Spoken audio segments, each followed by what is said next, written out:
Good morning.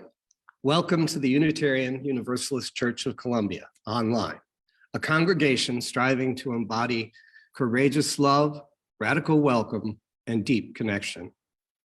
I'm Todd Iveson, your worship associate this morning, and I'm so glad to welcome you to our community. We are grateful this morning in our online worship to be able to connect with many folks from Missouri and beyond. Wherever you are connecting, we welcome you. A few comments about protocol for today's online worship. We are in Zoom and streaming live on Facebook. We are in Zoom webinar mode, so we can't hear or see you. You are able to say hello and to interact with the service through the chat feature on Zoom and comments on Facebook. If you're with us on Zoom, make sure you select panelists and attendees so everyone can see your comments. This will be particularly useful if you wish to share a joy or sorrow when we reach that portion of our service. A few notes about accessibility. We are using Zoom's native auto captioning service, which means you'll be seeing automatically generated subtitles at the bottom of your screen. If you prefer, you can hide or alter the subtitles by clicking the closed caption button on your screen.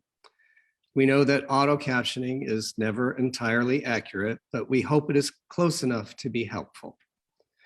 We will also be providing spoken descriptions of the videos and images we use, and we'd like to invite you to please contact us if you have any other accessibility or inclusion needs that we can strive to meet in our online worship.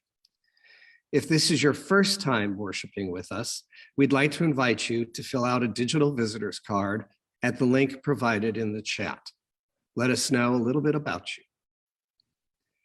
Now, for this morning's service, please take a deep breath, find a comfortable position for your body, and sink into this time of inspiration and this space of renewal with the help of our musicians. Our prelude is the song Wider Circles by Rising Appalachia, performed by Christopher Watkins Lamb and Melissa Monforti of Foothills UU Church. Pictured in the video are a white man with curly blonde hair standing under a tree in a yard playing a banjo and singing while a small child plays around him, and a woman with pale skin and long dark hair standing close to the camera in a room singing.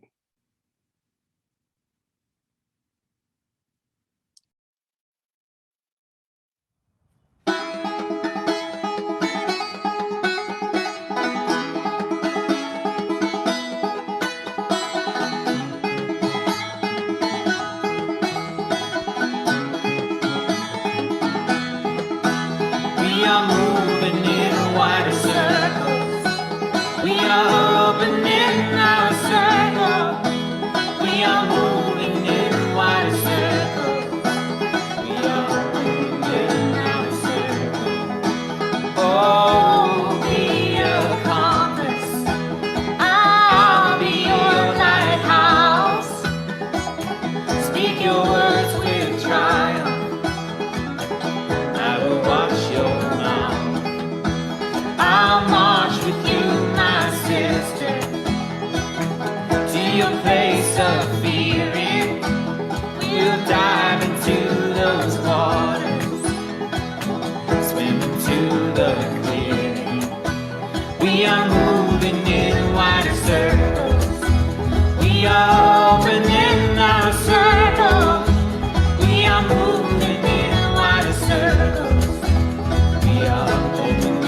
Thank you to Foothills for sharing their gorgeous music with us.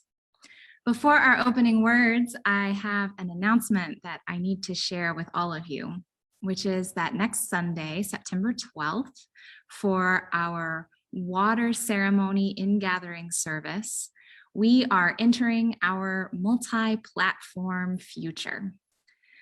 For the Unitarian Universalist Church of Columbia, that means that we will be offering separate online and outdoor in-person services for a while the weather allows, before eventually merging back into a live streamed future. So for the next several weeks or couple of months, we'd like to invite those of you who are joining us online to note a time change. Our online service will be at the same Zoom link, the same Facebook streaming spot, but it'll be streaming at 9:30. So please, if you're joining us online, join us at 9:30 next week for our water ceremony. You can also always view the service after it has live streamed as a recording. And we will be holding our usual online coffee hour after the 9:30 a.m. online service. If you're joining us in person outdoors, please come join us here on the church property at 10:30 a.m., 2615 Shepherd Boulevard. We'd like to ask those of you joining us in person outdoors to reserve the street parking closest to the church for those who need accessible parking. And if you are able to use the school parking lot across the street, to use that lot. We will be blocking off the church lot so that we can use the entire front of our building to spread out and have a beautiful spread out outdoor worship space. If you're joining us outdoors, we ask that you bring your masks. We ask that you bring your own refreshments that you might need. And if you'd like to bring your own lawn chair to stake out your own spot, you are very welcome to do that. We will, of course, have chairs and some tenting for shade available. We look forward to this multi-platform future. We look forward to continuing to welcome you to worship together in all of the ways that we are able. We invite your patience and grace and flexibility as we move into this time of trying things out, experimenting with how we can be together. As I often say in our new member in gatherings, we have always been on an adventure of the Spirit here. So may the adventure continue. Look to our website and online communications for reminders or any more details that you need about these changes. But just to say one more time, join us online next week at 9:30, same link and everything. If you're joining us in person, come on over at 10:30 with the precautions that I described. And now our opening words are by the Reverend Megan Visser. We enter this time for kindness and comfort. May rough, worn hands and aching backs be healed. We enter this time of hope for equality. May those who labor to survive live to know justice. We enter this time of love and vocation. May our bonds of solidarity be strengthened. We enter this time of courage and friendship. May we proceed together, hand in hand, toward freedom and thriving for all. Our gathering hymn is Circle Round for Freedom, in this video led by Dr. Glenn Thomas Rideout. Dr. Rideout is pictured in the video, a man with brown skin and long dreadlocks pulled back from his face. He's in an office with art on the wall and spiritual objects like candles and a singing bowl scattered across the desk. He leans toward the camera on the desk and sings with emotion while his hand slowly circles along with the lyrics of the song. The lyrics will be shown at the bottom of the video and we'll post them in the chat. We invite you to sing along from home as you are moved.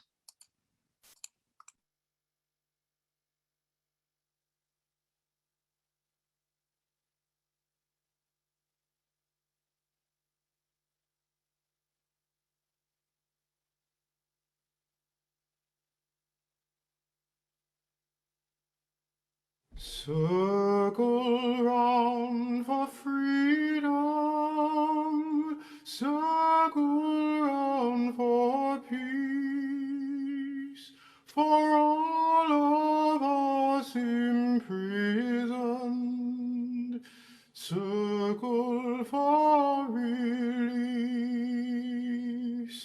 Circle for the planet,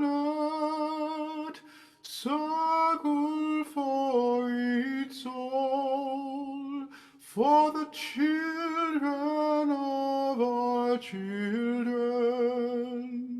Keep the circle whole. Circle round for freedom.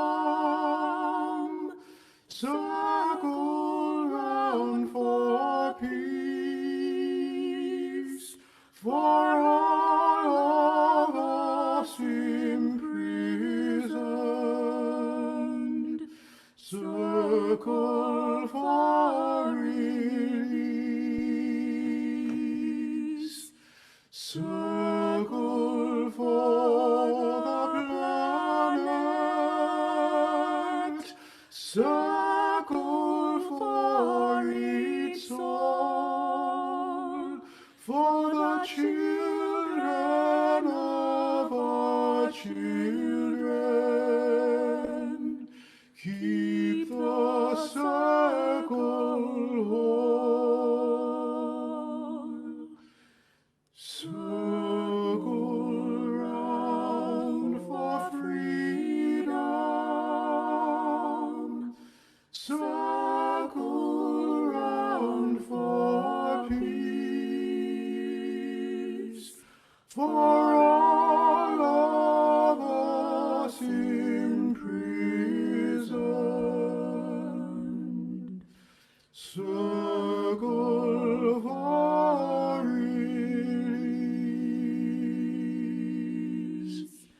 Circle for the planet.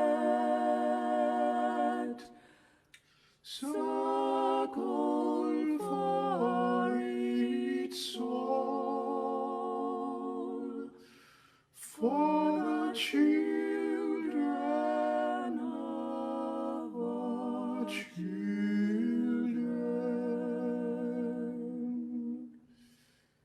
Keep the circle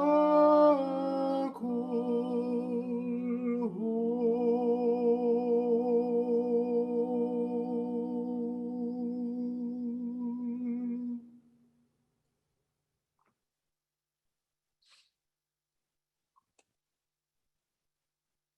We now light our chalice, the symbol of our faith in the community that holds us, and the bright flame of the human spirit that unites us. As we share an image of our church chalice on the screen, you may wish to light a candle at home or look in the chat for a digital chalice.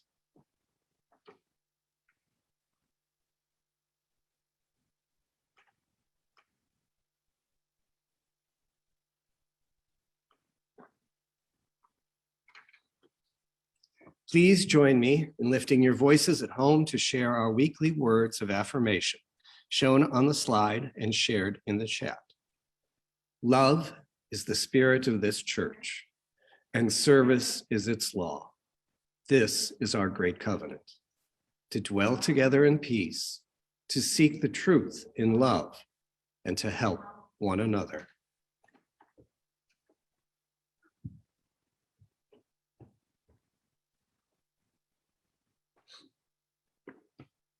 Good morning. When my son Leo was in kindergarten, he came home one day and announced that Mr. Rod, the custodian, was the highest paid person at the school. I asked him why he thought this, and he said, he cleans the whole school, the classrooms and the auditorium and the cafeteria, and we make a really big mess. He has to work really hard, so they must pay him a lot. Leo, my son, was in awe of Mr. Rod. And I was struck by the moral clarity of this 5-year-old. Unlike many adults who let how well compensated a job is and how many fancy degrees it requires to determine how worthy and dignified we perceive that job to be, he saw the worth and dignity of the important and difficult job of cleaning and caring for the place where he and his classmates learned, as inherently worthy and dignified, and thus deserving just compensation. In this time of pandemic, we have become aware of how much we rely on work that we've too often taken for granted. Recalibrating what we see to be essential and worthy. And I hope it has given us new clarity in how we want to strive for justice in pay and work conditions, and how we esteem workers in our society. How each person's work is essential in holding together a community and a society. So for our centering, I want us to take a moment to reflect on those whose work makes our life possible, particularly that work which is too often and too easily invisible.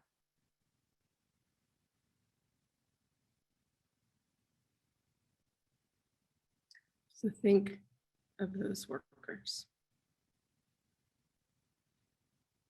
Think of the labor of bodies and hands,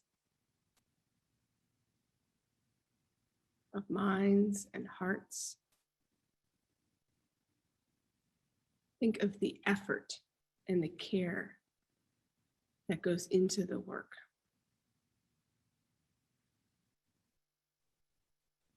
Think of the risks and the toll it takes on those who perform it.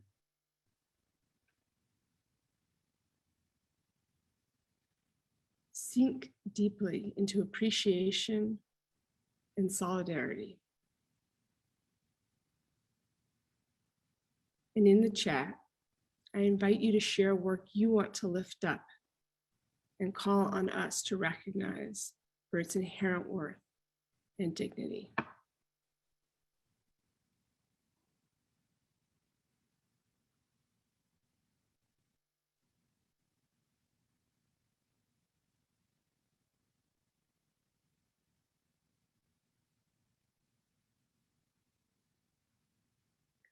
Farm workers.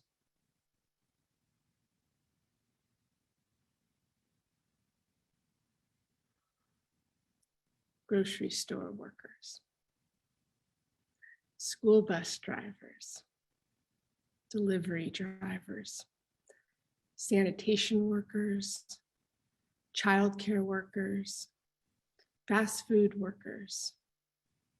Preschool teachers. Parents, stay-at-home parents,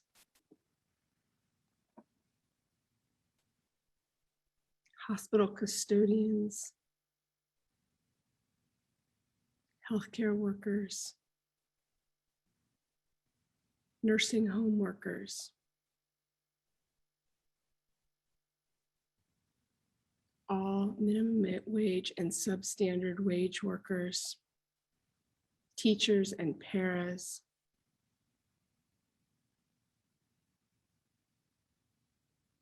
Amazon factory workers,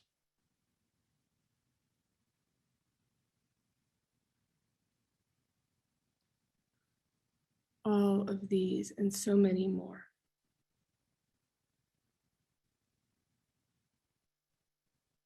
May we recommit ourselves to justice for all workers.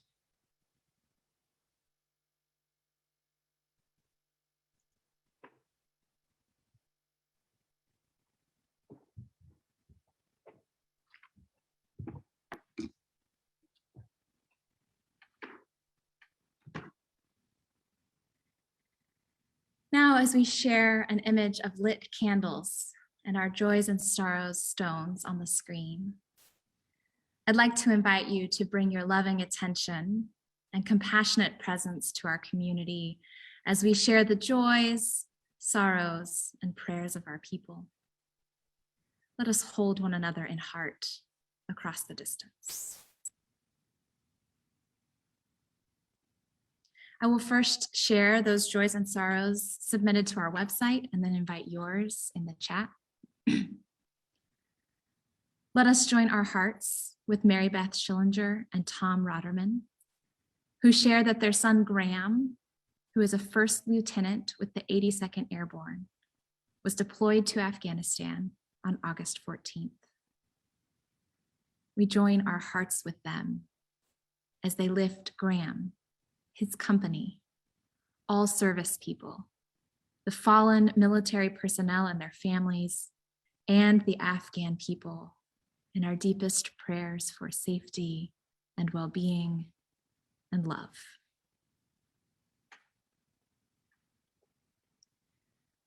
Let us join our hearts with Steph Anderson, who shares sorrow and prayers for comfort to those who have lost loved ones and their homes or livelihoods amidst recent weather disasters, and a continued prayer for the safety of women both here and abroad that face oppression and uncertain futures.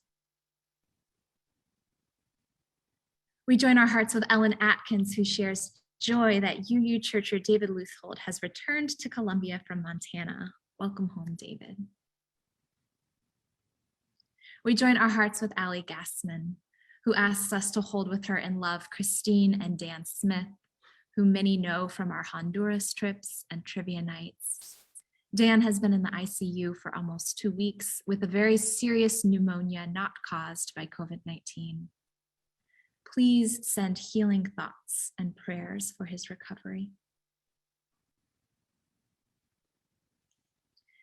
We join our hearts with all who are suffering in the aftermath of Hurricane Ida, whose destruction extends from the Gulf Coast to the northern East Coast, from Louisiana to New York, New Jersey, Philadelphia, and more.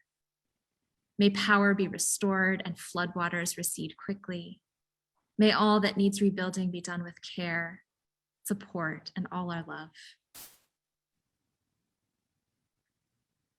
We join our hearts with all who are powerfully lamenting the Supreme Court decision to uphold a Texas law that essentially bans abortions and deputizes citizens to turn one another in for pursuing or providing essential health care. We join our hearts with the people of Texas who need to end pregnancies and are suddenly unable to do so. We join our hearts with people all across the South and in our own state who fear for the coming restrictions to their own bodies and lives opened by this Supreme Court decision. We join our commitment to do what we must to ensure reproductive justice and a full range of reproductive health care, including safe abortion to all people. And we do this as a matter of faith, knowing that the dignity of conscience is paramount to our belief in the inherent capacity of every individual to be a moral actor with agency in their life. I now invite your joys and sorrows and prayers. We join our hearts with Jim Shanto, who shares that Saturday was his 55th anniversary of his wedding to Doreen, who died in 2008 from kidney failure. We remember Doreen with you. We join our hearts with Arabella, sharing joy that she is going to get to the mall today to get clip-on earrings. We join our hearts with Sydney, who shares a sorrow for Aunt Jess's family that got COVID, but welcome from Colorado.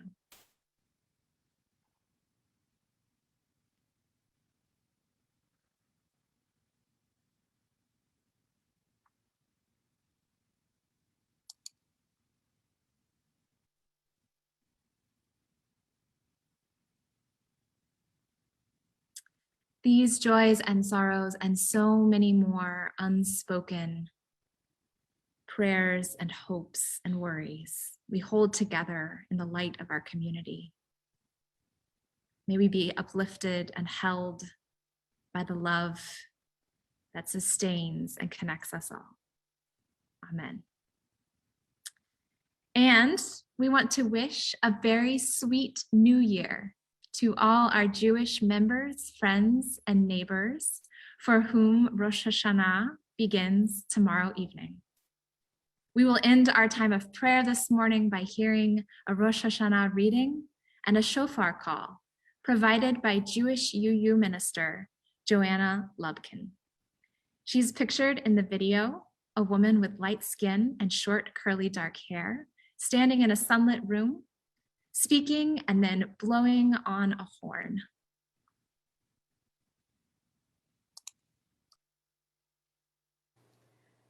In honor of the Jewish high holy days of Rosh Hashanah and Yom Kippur, I share these words from Rabbi Isaiah Horowitz. There are things that are important to us, and so we speak about them. There are things that are very important to us, and so words flow out from us, bursting with emotion, meaning, and depth. And then there are things that shake us to the core. The core of our being does not wait for the mind's permission or for the right words. There are no words that can contain it. It breaks out in a cry, in a scream, and in silence. This is the sound of the shofar, which Jewish communities blow at Rosh Hashanah and at the close of Yom Kippur services. It is a crying voice, not even of a human being, but of an animal's horn. We need the animal, not for its coarseness, but on the contrary, because we need to express something so sublime it cannot find words, so essential and unbounded, the mind can neither fathom it nor hold it back. Each group of sounds from the shofar begins with a tekiah, a whole note, proceeds to shivarim, a broken note divided into 3 parts, and even to a teruah, an entirely fragmented sound. But each broken note is followed by a whole note, another tekiah. This is the message of Rosh Hashanah, Rabbi Isaiah Horowitz concludes. I started off whole. I became broken, even splintered into fragments. But I shall become whole again. I shall become whole again. So may it be for us, and so may it be for our world. You're welcome to join me in saying the blessing for blowing the shofar or hearing its sound, the text of which will appear on your screen, first in Hebrew and then in English. Baruch atah Adonai, Eloheinu melech haolam, asher kiddushanu b'mitzvotav v'tzivanu lishmoa kol shofar. Blessed are you, source of all, who has blessed us with the ritual of hearing the sound of the shofar.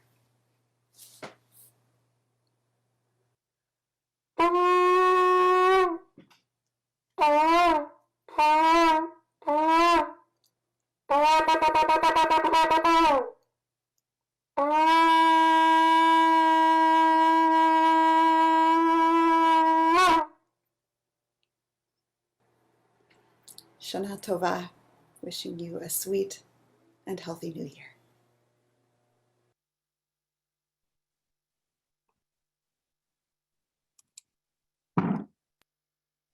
Our reading this morning is Manifesto, The Mad Farmer Liberation Front by Wendell Berry. Love the quick profit, the annual raise, vacation with pay. Want more of everything ready-made. Be afraid to know your neighbor and to die. And you will have a window in your head. Not even your future will be a mystery anymore. Your mind will be punched in a card and shut away in a little drawer. When they want you to buy something, they will call you. When they want you to die for profit, they will let you know. So friends, every day, do something that won't compute. Love the Lord, love the world, work for nothing. Take all that you have and be poor. Love someone who does not deserve it. Denounce the government and embrace the flag. Hope to live in that free republic for which it stands. Give your approval to all you cannot understand. Praise ignorance, for what man has not encountered, he has not yet destroyed.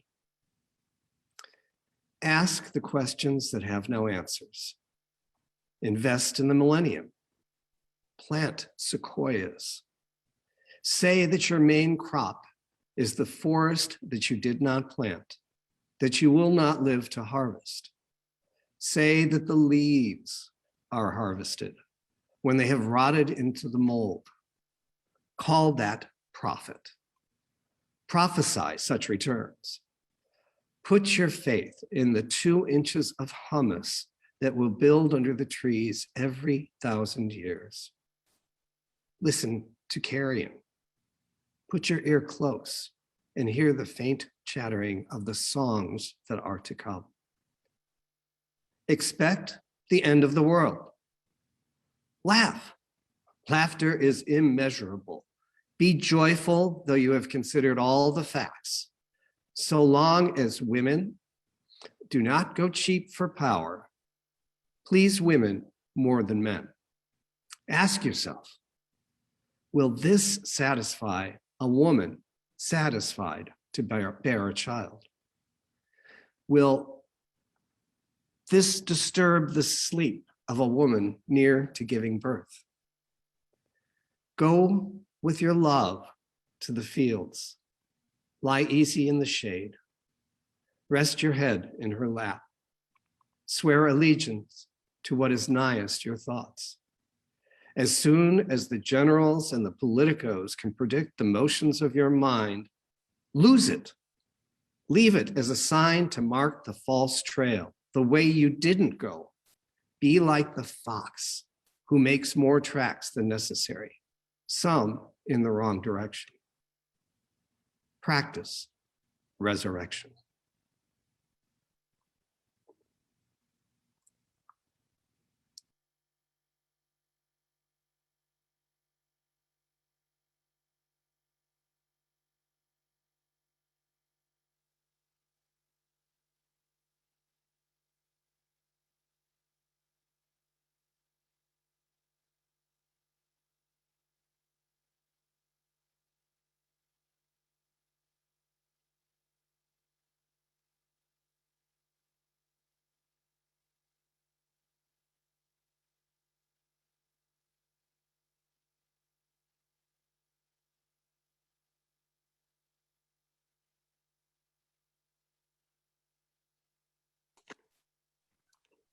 Thank you for your patience as we pull up our musical selection.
Thank you to the UUCC band, Samuel Otten, Sam Buffalo, Alan Arnold for the whistling groove this morning. As Sydney posted in the chat, that was very groovy. In 2013, yes, less than a year after arriving in Columbia, I found myself standing outside a McDonald's on Nifong with members of our congregation, clergy and congregants of Missouri Faith Voices, houses of worship, and fast food workers from across Columbia, demonstrating to demand a minimum wage increase as part of the National Fight for 15 campaign, which also supported workers who were striking from their fast food restaurants. It was a formative experience for me, and one of the lessons was hard to learn. The power we build in community never moves as quickly as we would hope. But it is the right kind of power, this solidarity. And 5 long years later, in 2018, Missourians did eventually overwhelmingly vote to raise the minimum wage by ballot initiative. Another thing that struck me about that campaign was the deeply theological nature of its slogan, "We are worth more." It reminded me of our UU first principle, front and center, the inherent worth and dignity of every person, reminding our society that each individual person is worthy of thriving and well-being simply by their presence here in the world. It is not something that must be earned or can be striven for. Our human worth comes first, before our labor, and therefore must be valued by labor practices and societal supports that can either ensure or deny the basics of human thriving. We must ensure human thriving because our worth comes first. 8 years after that powerful campaign, the organization of which Missouri Faith Voices is a part, Faith in Action, launched a campaign this last summer with an equally theological slogan, "We are essential." This campaign mobilized migrants who have been doing essential work throughout the pandemic at great personal risk, as they advocated for a pathway to citizenship that would recognize how essential their presence and contributions are to our national and communal well-being. The testimony was profound, reminding us of the great risks taken by our neighbors, all while our nation continues to target them for imprisonment and deportation. Their rallying cry, "We are essential," reminds us of our deep interconnection. We need them. And in this, our UU 7th principle was front and center. The interconnected web of being of which we all are all a part, and respecting it. We must recall that every person is essential to the well-being of the whole.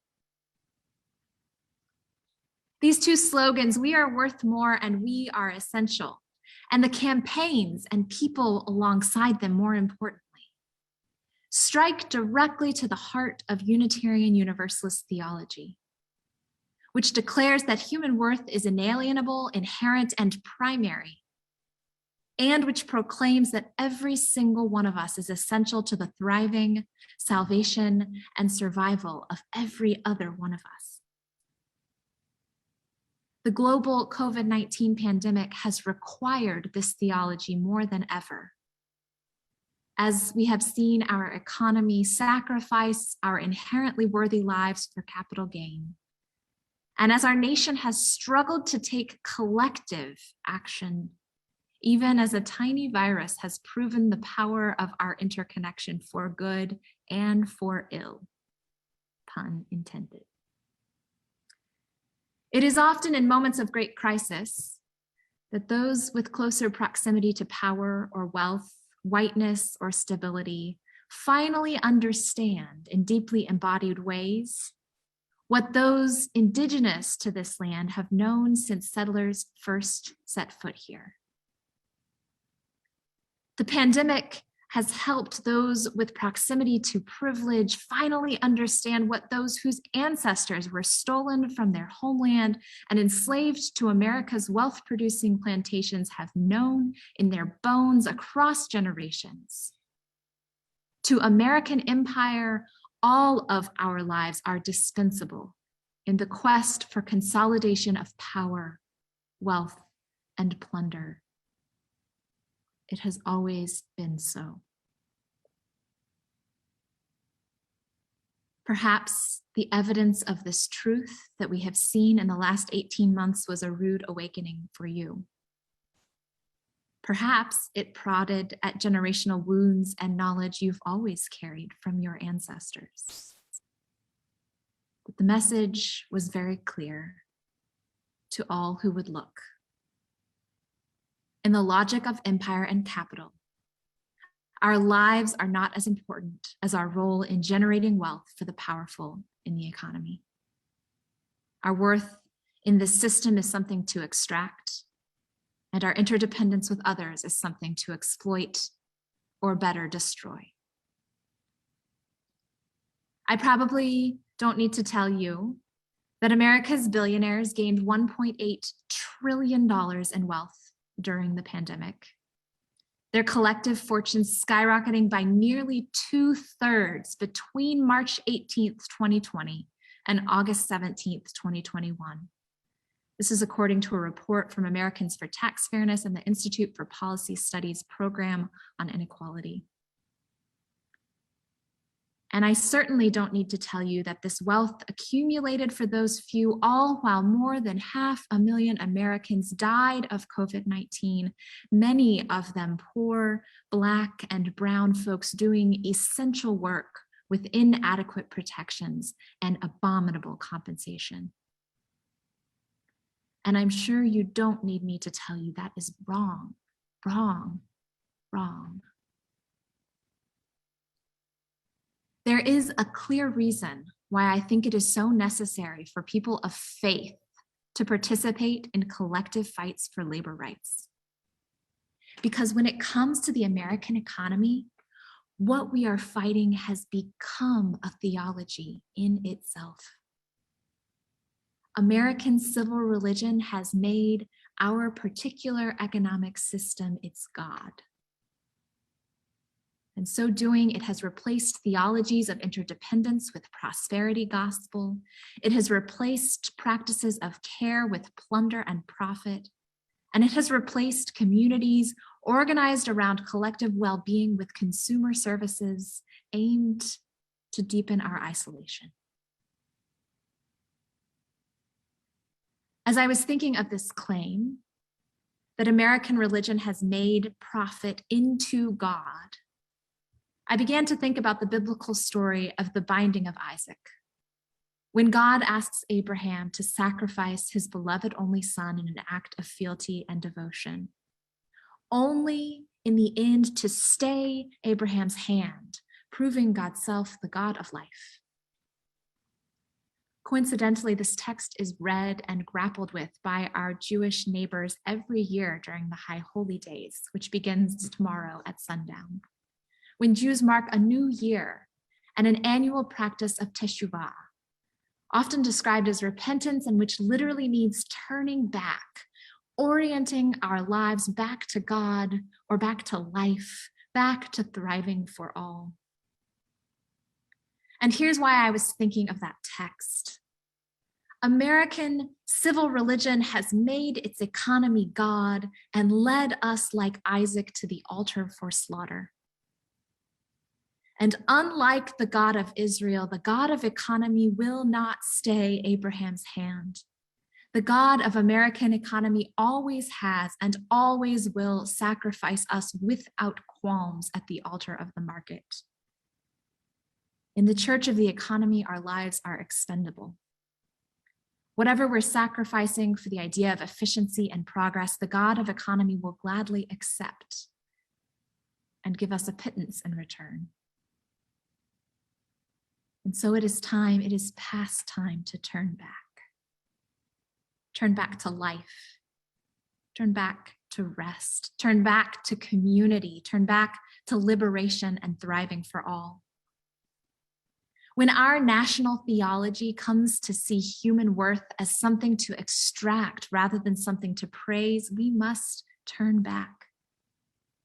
When we celebrate our essential workers while denying them fair pay and adequate protections as too expensive or harmful to the bottom line, we must turn back. When we come up with the most inhumane possible ways to run businesses and then decide everything from our universities to our churches should be treated like a business, we must turn back. When people become the means of production rather than precious beloveds, we must turn back.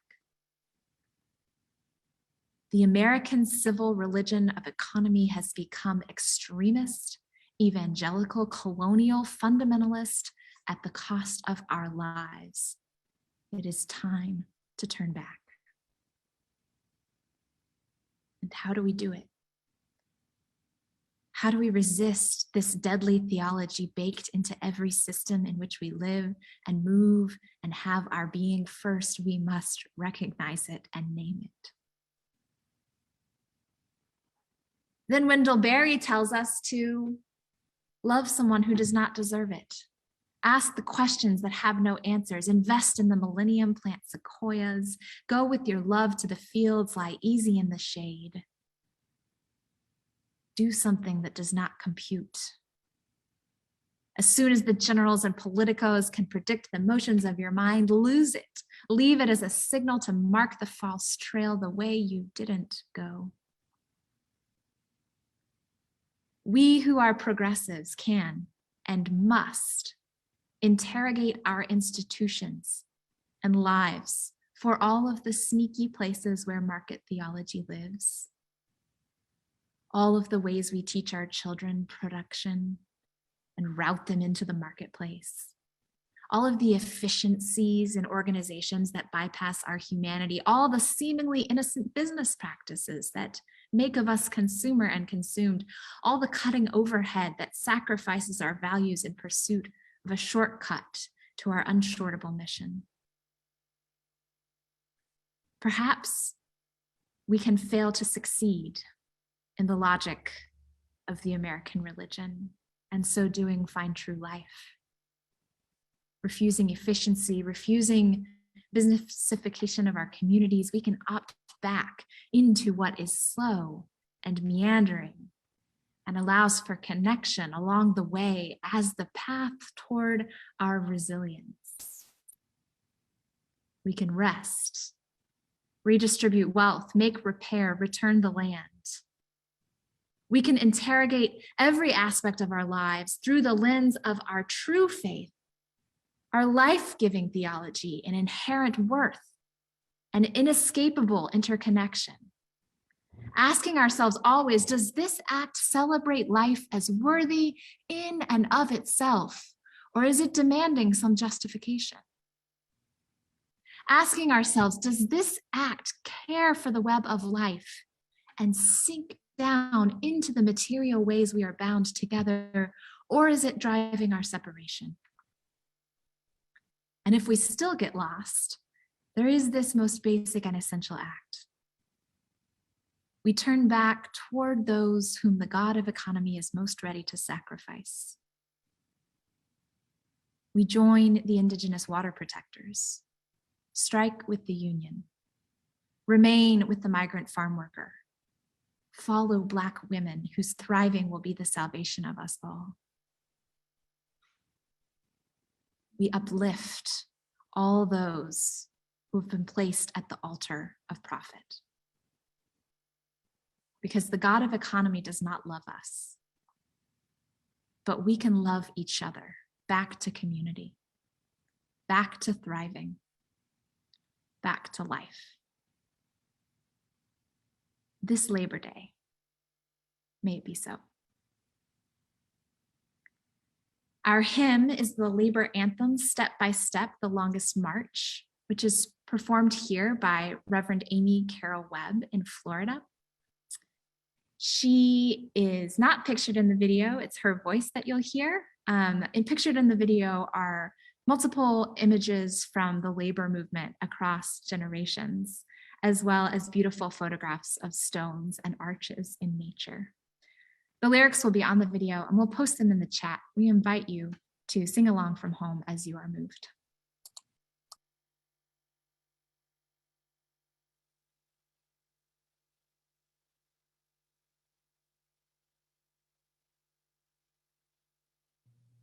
Step by step, the longest march can be won, can be won.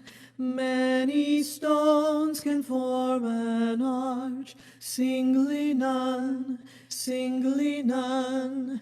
And by union what we will can be accomplished still.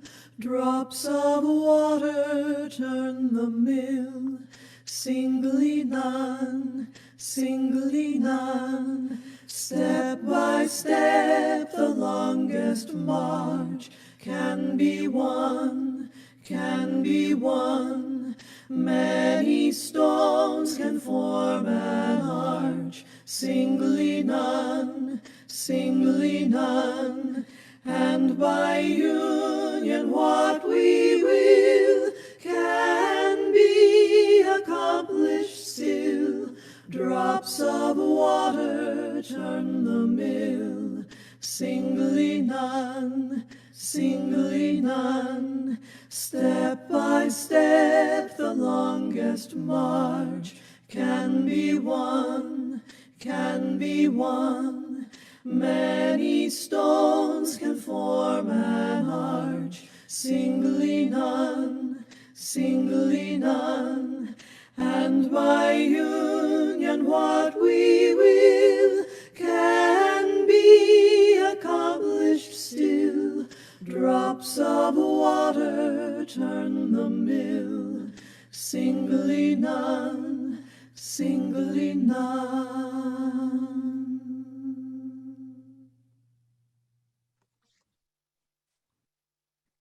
Now is the time in our service when we join in the spiritual practice of generosity, guiding our hearts away from the fear and scarcity all around us, remembering that it is by sharing and supporting one another that we feel most human and most experience the abundance of our earth. Our offertory this morning is a Faith to Action collection for the Festival of Sharing, a local program that helps reroute resources toward those most abandoned in our society. Bonnie Johnson coordinates the program at our congregation, and she will tell us a little bit about their work this year as we invite your generosity. Please, when you go to give at our website, be sure to select Faith to Action so we can direct your contribution in the right direction. Or if you'd prefer, mail a check to the church, write Faith to Action in the memo line. Bonnie, thanks for joining us today. Good morning. Faith to Action is an ecumenical organization through the state of Missouri. And it goes to all these kinds of organizations like CASA, Court-Appointed Special Advocates for Children. There are 2 kits in our catalog for the Backpacks of Love, which is directed towards the 5 to 11-year-olds. And then there's also the Youth Personal Care Pack, which is for the teenagers. We have other kits, for example, which is the Personal Hygiene Packs, which are directed for people on low income. And you can't buy paper products with your food stamps, or so that you go in with these paper products pack, you can go and get the paper towels, toilet paper, and Kleenexes for your personal need without having to go into your own pocket. And this Faith to Action, we know that some of these, like the paper products pack, was difficult in this past year. And we're encouraging people to give because some people are still afraid to go out shopping. Thank you. Thank you, Bonnie. I invite all of you to give as you are able. Our offertory song this morning is We Shall Be Known by Mamuse, performed here by the UU The Vote virtual choir with thanks to the Unitarian Universalist Association for providing the recording. The video pictures a large multiracial virtual choir, everyone in their own square. And the images of the huge virtual choir singing are interspersed with images of Unitarian Universalists in yellow Side with Love gear showing up at various justice-making demonstrations, actions, protests across the last chunk of time. So we invite you to enjoy. Please give and support our Faith to Action collection, uucomo.org/donate. Choose Faith to Action.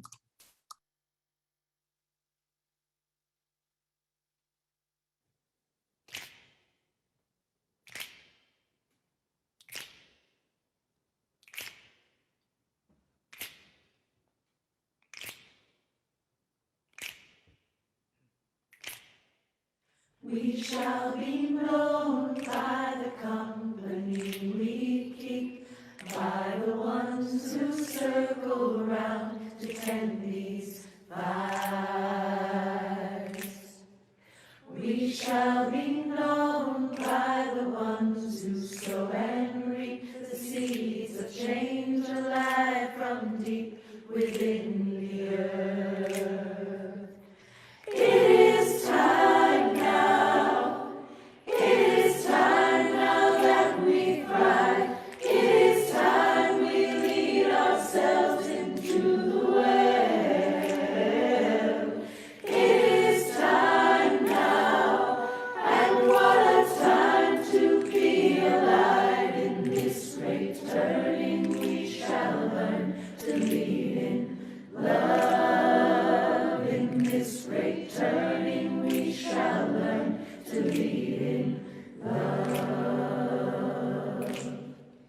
We shall be known by the company we keep, by the ones who circle round to tend these fires. We shall be known by the ones who sow and reap the seeds of change alive from deep within the earth. It is time now. It is time now that we thrive. It is time we lead ourselves into the well.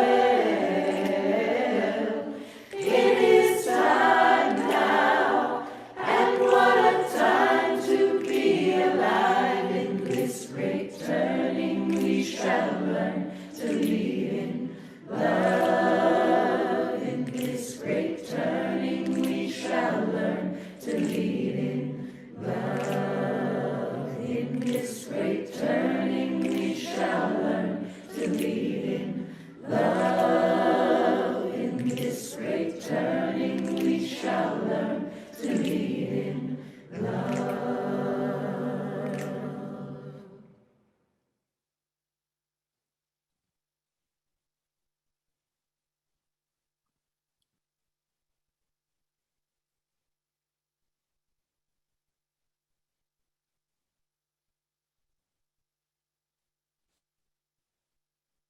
Take courage, friends.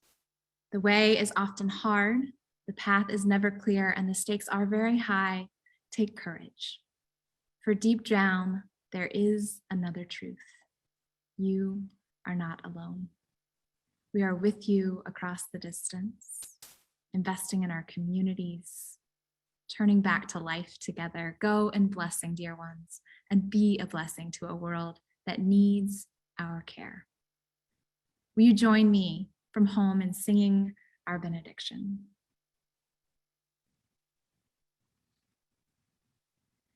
Now on leaving one another, may we give of hand and heart. Let us share our benediction lovingly before we part. Happy Labor Day weekend, y'all. Power to the people. We'd love to see you at coffee hour. The meeting ID and passcode are on the slide.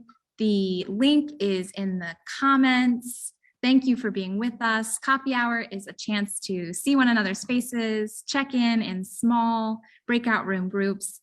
And once more, please join us next week online at 9:30 and in person on our church grounds at 10:30. I can't wait to see you in both mediums. And thanks for joining us today.